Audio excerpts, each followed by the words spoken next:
Bom dia, pessoal, 11 horas 30 minutos em ponto, acredite ou não, o Jornal da Câmara está entrando no ar. A gente vai continuar a repercutir a sessão da segunda-feira e tem notícia da polícia também, afinal de contas, depois de mais de 3 anos, foi a princípio esclarecido o agora assassinato do Bonerge, figura conhecida, bastante gente na cidade conhecia ele. A gente vai falar sobre isso a partir de agora no Jornal da Câmara.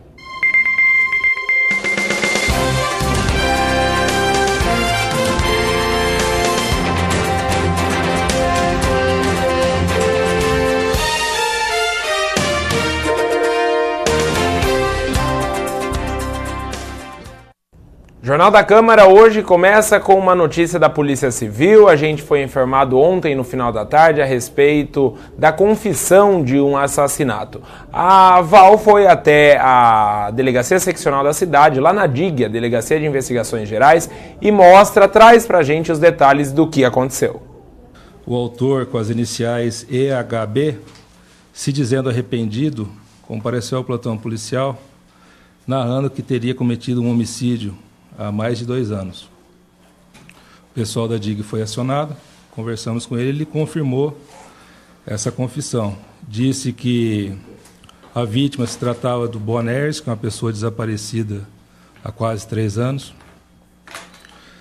Disse que, com a proximidade dos Dia das Mães, estaria arrependido. E, posto isso, nos conduzimos até o local que ele nos indicou, um canavial entre a cidade de Mineiros, do Tietê e Jaú, local até de difícil acesso, e indicou o local que teria enterrado a vítima, o Bonerge. Segundo ele e o Bonerge teriam combinado de efetuar um roubo numa lotérica na cidade de Mineiros. Só que alguns colegas do autor teriam avisado que o Bonerge iria roubá-lo depois desse assalto. Então ele teria ficado bravo. Então ele foi até o local onde o Bonerge estaria enterrado, que é o local onde ele escondia um revólver calibre 38 e um simulacro, uma arma de brinquedo. Então os dois, ele foi um dia antes do dia combinado para o roubo em Mineiros e fez uma cova. Aí, no dia combinado para Mineiros, foram ambos até o local buscar as armas, tanto o revólver como o simulacro. E nisso ele pegou o revólver 38 e teria dado 6 tiros contra a face do Bonerge. E teria depois enterrado o Bonerge, ocultando seu cadáver. Daí ficamos o dia inteiro cavando ali para tentar localizar os restos mortais da vítima. Até que eu queria aproveitar a oportunidade de agradecer a Prefeitura de Jaú, que nos cedeu uma retroescavadeira por meio do Saenja, foi até o local para nos auxiliar. O local era tão difícil que, se não fosse a retroescavadeira, a gente não teria localizado os restos mortais. Conseguimos localizar os restos mortais, tudo indica que realmente seja do Bonerge, porque o crânio na boca assim, tem o aparelho dentário, coisa que o Bonerge usava. Agora nós vamos ter que fazer o confronto de exame de DNA para comprovar que realmente seja o Bonerge. Nesse interim, a gente fez o pedido de prisão temporária para a Justiça de Jaú, e com a concordância do MP, concedeu a prisão temporária de 30 dias do autor, que está sendo encaminhado nesse momento para Barra Bonita. Agora, doutor, já é certo de que o autor agiu sozinho ou tem dúvida se ele teve comparsas nesse crime? A gente precisa apurar melhor isso daí. Pela situação, pode até ser que tenha cometido sozinho, mas a gente precisa apurar melhor. Há dúvidas quanto a isso por parte da polícia ou não? Sim. Temos que analisar friamente, juntar mais provas, ouvi-lo novamente, o autor, e temos que esmiuçar isso daí, porque não está muito bem contada essa história ainda. Agora, doutor, qual é a situação jurídica do autor? A exemplo do Bonerge, ele também tinha passagens pela polícia, já tinha registros nos anais policiais ou não? Ele tinha passagem apenas por porte de entorpecente. Hoje estava trabalhando, conversei com a mãe dele, estava trabalhando normal, não estava dando trabalho, só ontem que acabou abusando um pouco de álcool, não sei se drogou ou não, e que acho que por causa disso alguma coisa o atormentava, né? Uma culpa, alguma coisa nesse sentido, que ele resolveu falar a verdade. Mas ele trabalhava em quê, doutor? Era açougueiro. Açougueiro? Isso. Agora, doutor, onde aconteceu o crime? Onde ele matou o Boanerges? Lá no local que foi encontrado os restos mortais mesmo. E ele próprio o enterrou? Sim, ele teria cavado a cova um dia antes e depois o enterrado. Então já estava tudo premeditado, porque já cavou a cova, tudo antes. Como eu contei, ele teria cavado um dia antes. Então ele vai responder por homicídio qualificado e ocultação de cadáver. De 6 a 20 anos. Agora, o fato de ter sido quase 3 anos depois, ele não vai ficar preso? Ele ficaria preso ou vai responder em liberdade? Não, ele está preso. Foi preventivamente, por 3 dias, por 30 dias. Temporariamente. Mas depois ele fica ou responde não, em liberdade? Após a conclusão do inquérito, nós vamos pedir a preventiva. Depende do Poder Judiciário. Tudo bem, então tá aí a informação do delegado da Delegacia de Investigações Gerais da Polícia Civil de Jaú. Vamos aguardar, a única coisa que eu posso falar é o seguinte, vamos aguardar o resultado verdadeiro do exame de DNA. O Jornal da Câmara segue, a gente vai voltar a repercutir a sessão. Vamos acompanhar o vereador Ronaldo Formigão falando a respeito do poupa-tempo. Afinal de contas, o poupa-tempo vem ou não vem? No ano passado eu fiz um requerimento ao secretário de Gestão Pública, Júlio Semeghini, estive pessoalmente com ele, conversei com ele e ele depois me encaminhou a resposta do requerimento no dia 26 de setembro, nos dizeres que está empenhado, que o governo do Estado, juntamente com a Secretaria de Gestão Pública, está empenhado em conceder novos modelos de implantação do poupa-tempo em cidades como o Porte de Jaú. Estava se fazendo estudo de viabilidade e para uma nova formatação do poupa-tempo, que seria poupa-tempo segunda geração, ou seja, os minis poupa-tempo, uma unidade um pouco menor, uma estrutura um pouco menor, para atender a demanda de cidades com o Porte de Jaú ou cidades um pouco menor. Então já existe desde lá de trás uma resposta positiva do secretário de Gestão, Sr. Júlio Semeghini, questionado através de nosso requerimento, e que é bem viável e provável que nossa cidade, não acredito talvez nesse ano não, por causa da questão eleitoral, estamos entrando no período eleitoral, a implantação nesse ano talvez seja inviável, mas que já está em estudo realmente, para que Jaú no futuro aí bem próximo tenha realmente esse benefício tão importante para a nossa cidade. Tá, então esse é o vereador Ronaldo Formigão falando a respeito do poupa-tempo. O Zanato também apresentou até requerimento falando sobre o poupa-tempo, agora todo mundo quer ser o pai da criança. Vamos ver o Zanato falando. Senhor presidente, senhores vereadores, serei breve, mas eu não poderia deixar de solicitar a todos os vereadores da casa que subscreva esse requerimento, que é de suma importância, que todos trabalharam no sentido de conseguir o poupa-tempo para Jaú. Só que dá um detalhe, nós já oferecemos a contrapartida, que é a contraprestação. Nós temos um prédio em Jaú, que todos conhecem, conhecimento de todos, na Rua Maitá, com o Roquinho de Bocaiúva, da antiga Mazóio. Ali aquele prédio foi destinado para receber o hidroavião Jaú. Ele foi tombado e destinado a receber o hidroavião. Fizemos uma reunião recente com o asilo. O asilo não está recebendo nada e o prédio está deteriorando. Está lá, bandidos morando lá dentro, etc. E tal. E essa promessa, o vice-prefeito João Brandão assistiu, do governador, que falamos para ele aqui, falou, vou estudar, porque eu disse ao governador, com todas as letras, que nós perdemos a oportunidade, perdemos para Botucatu o plano de o poupa-tempo, que nós reivindicamos muito primeiro do que Botucatu, e perdemos o poupa-tempo. Poupa-tempo acho que todos conhecem, né?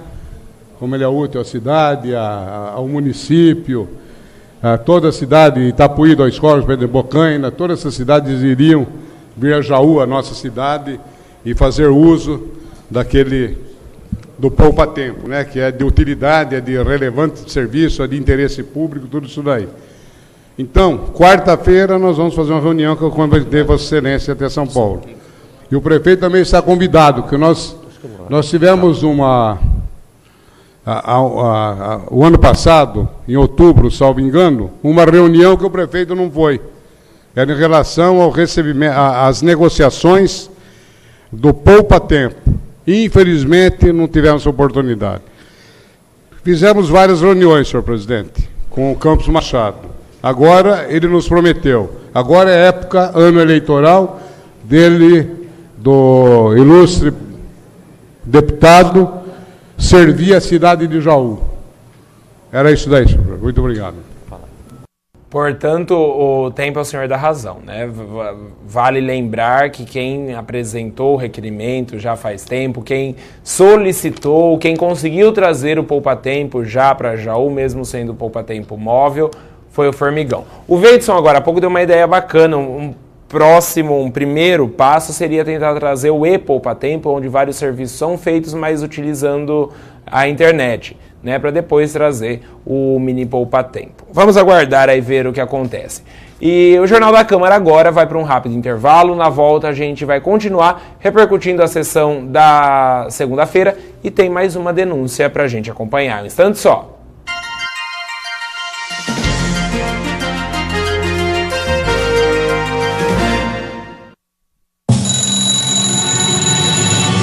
É sempre hora da população e prefeitura se unirem contra a dengue. Toda hora é hora de combater a dengue. Cuide da sua cidade. Juntos, somos mais fortes que a dengue. Dona Neide, quando aparece um probleminha de saúde, a senhora faz o quê? Vou pro hospital, ué. Que hospital, Dona Neide? Vem cá. Olha como é pertinho. As unidades básicas de saúde estão preparadas para realizar a maior parte dos atendimentos. E o governo federal está investindo na estrutura das unidades e na qualidade do atendimento, escutando você e repassando mais recursos para quem atende melhor. É coisa boa. É a saúde mais perto de você. Bater. Só se for um papo. Capotar. Só se for na cama. Morrer. Só se for de rir. Dirija com um único sentido: viver. Pegue a estrada com consciência. O governo federal está melhorando as nossas estradas, investindo hoje por mês o que era investido por ano em 2004. Faça a sua parte. Dirija com responsabilidade.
Faça alguém feliz. Doe leite. Participe da campanha solidária promovida pelos alunos do primeiro ano da Fundação Educacional Dr. Raul Bawabe. Faça alguém feliz. Entregue sua doação na Secretaria da Fundação Educacional, na Rua Tenente Navarro 642, no centro de Jaú, até o dia 31 de maio. Participe. Para você é leite. Para a criança é vida.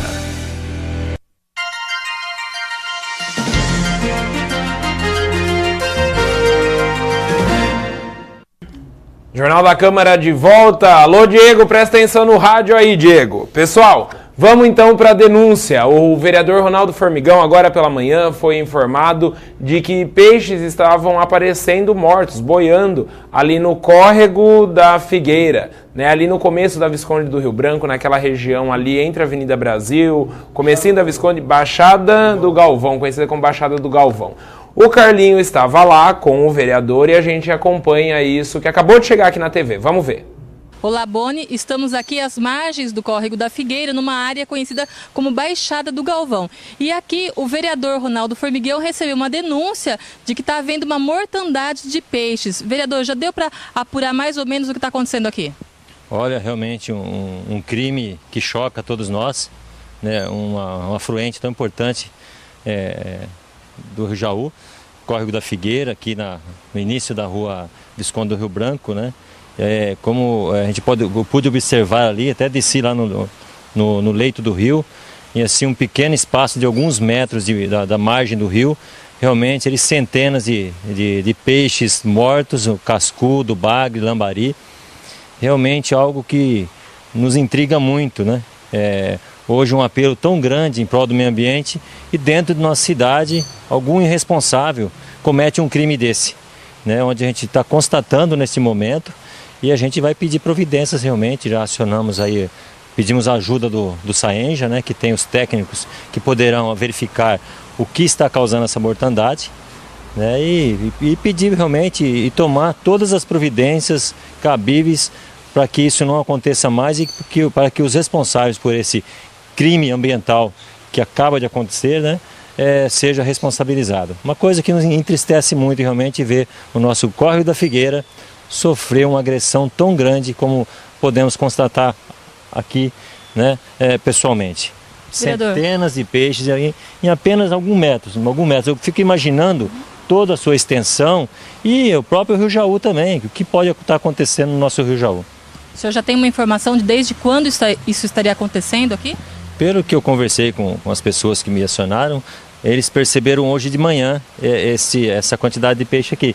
Mas não é a primeira vez que isso ocorre. Segundo foi relatado, é a terceira vez que ocorre essa mortandade de peixe da forma como está acontecendo. Lamentamos muito, realmente. Ok, o senhor já conversou então com o pessoal do SAENJA. Daqui a pouco eles vão passar por aqui para saber realmente qual seria a causa dessa mortandade. Sim, já entrei em contato com o responsável do SAENJA e ele nos informou que às 13 horas vai estar passando por aqui um técnico, né? E vai colher a amostra da água e vai verificar, então, através de análise, o que está causando a mortandade dos peixes. Ok. Então, Boni, é isso. Nós ficamos por aqui acompanhando esse caso para estar aí depois informando o que está acontecendo por aqui, se é realmente um crime ambiental e quem estaria provocando tudo isso. Muito bem, então tá aí a Val Cevalho, que estava lá acompanhando o vereador Ronaldo Formigão. Vocês viram ali, né, a quantidade de peixes mortos nesse pequeno trecho do córrego. Como a Val já disse, junto com o Formigão, o SAENJA vai já recolher amostras de água.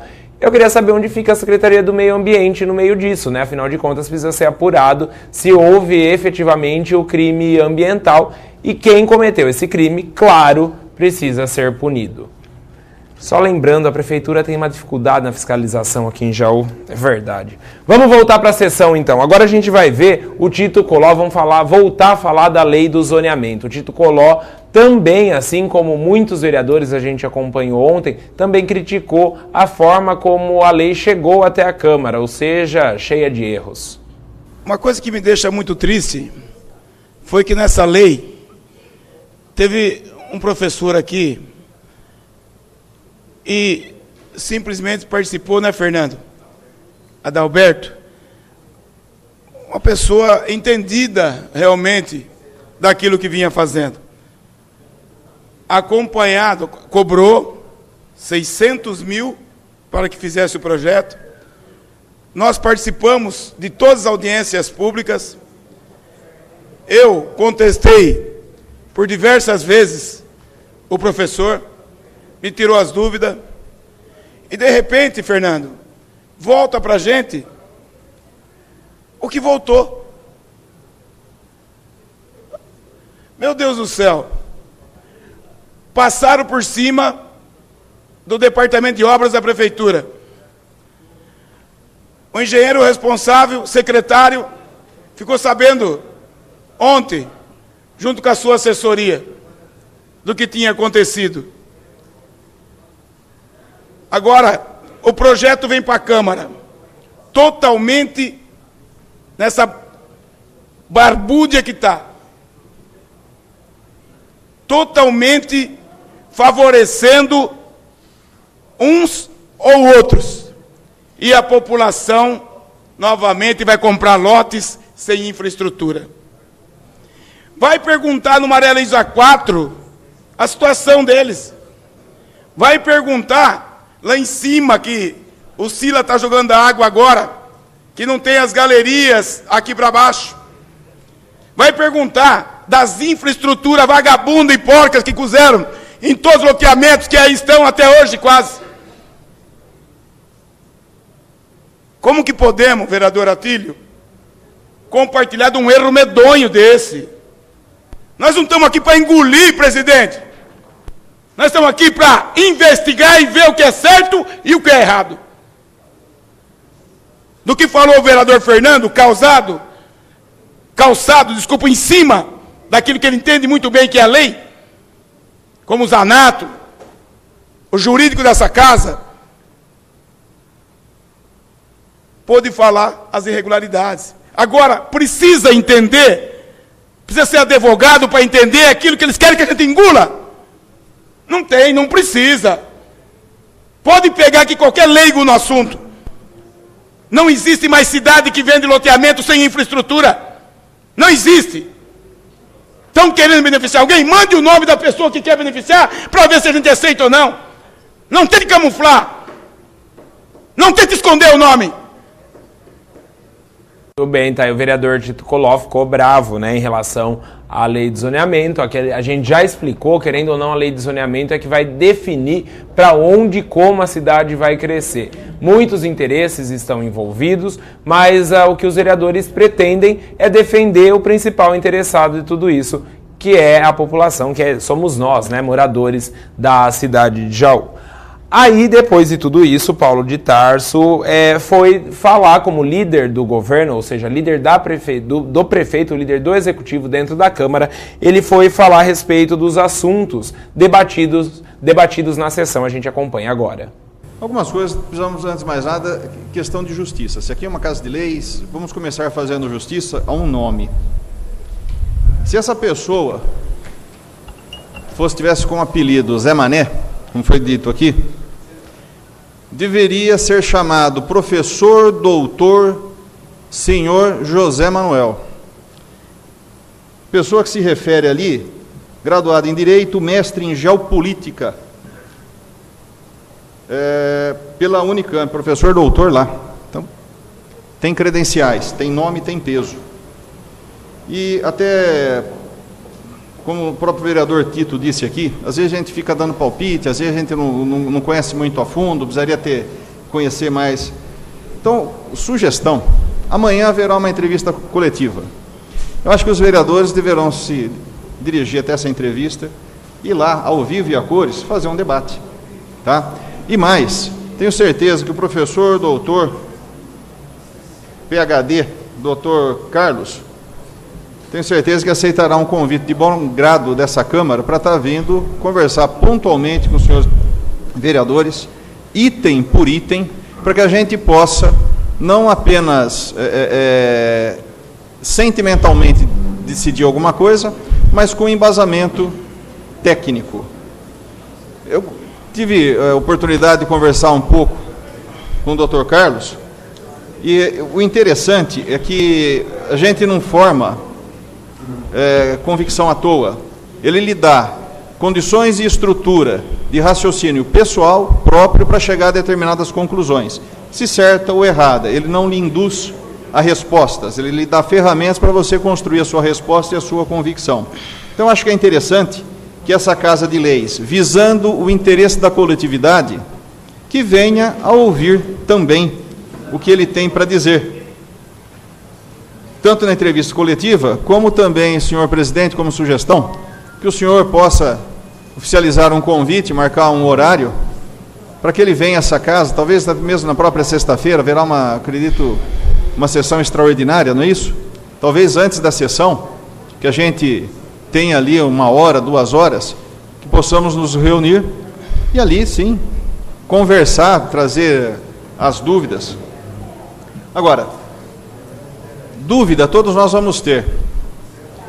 A Bíblia, que é um livro sagrado, tem várias interpretações, né? Cada um tira a sua interpretação ali.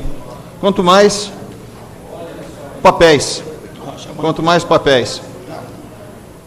Senhores, quando se fala que os loteamentos anteriores estão excluídos, isso por questão de justiça.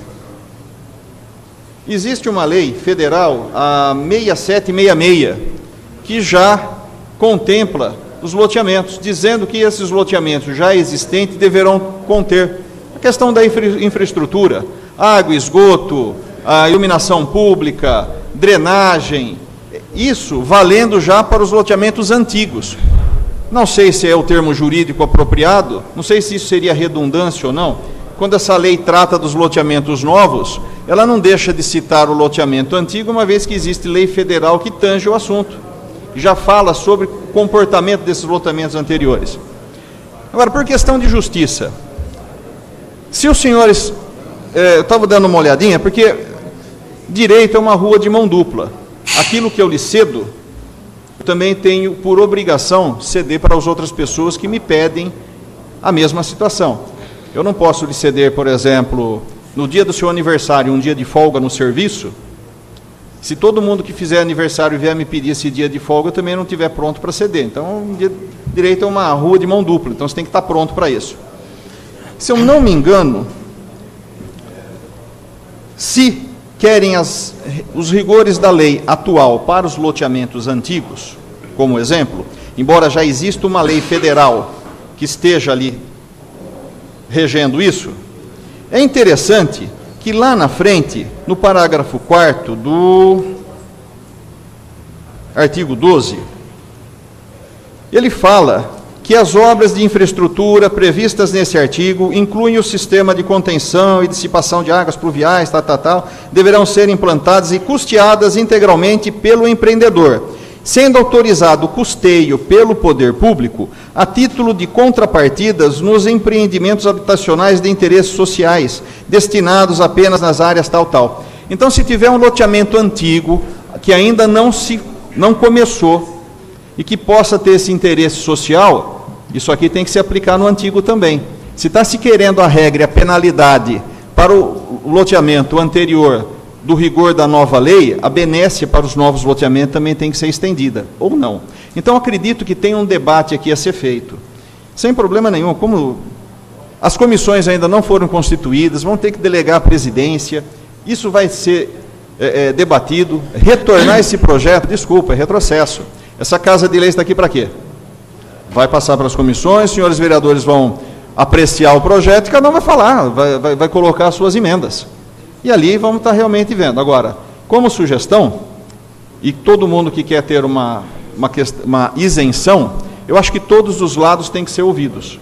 Se por um lado os vereadores foram procurados, todos foram procurados e conversados em audiências públicas e tudo mais, pelo interesse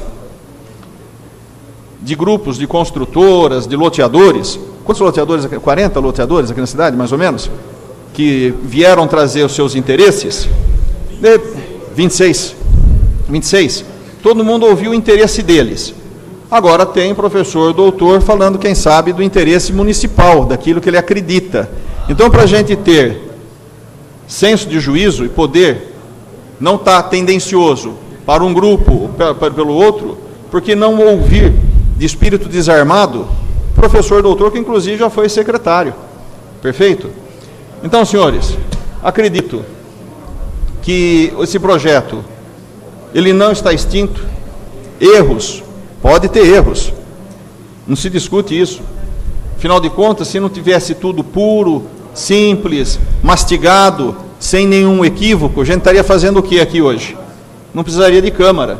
Tá? Todo mundo estaria lá movido dos bons princípios, de ética, moralidade, ninguém precisaria passar por uma peneira que seria a Câmara. Por conta disso, esse projeto pode ter equívocos? Perfeitamente. Siga-se o projeto, passará ainda pelas comissões, haverá ainda as presidências ali a serem constituídas, e aí, formando o juízo, vamos conversar, vamos discutir, e a Câmara será soberana, não é a Prefeitura soberana, meu Deus do céu. Ainda lá. Sim, senhor, seu título. Obrigado pela parte, doutor. Realmente a explanação do senhor foi muito boa. Eu só quero entender uma coisa.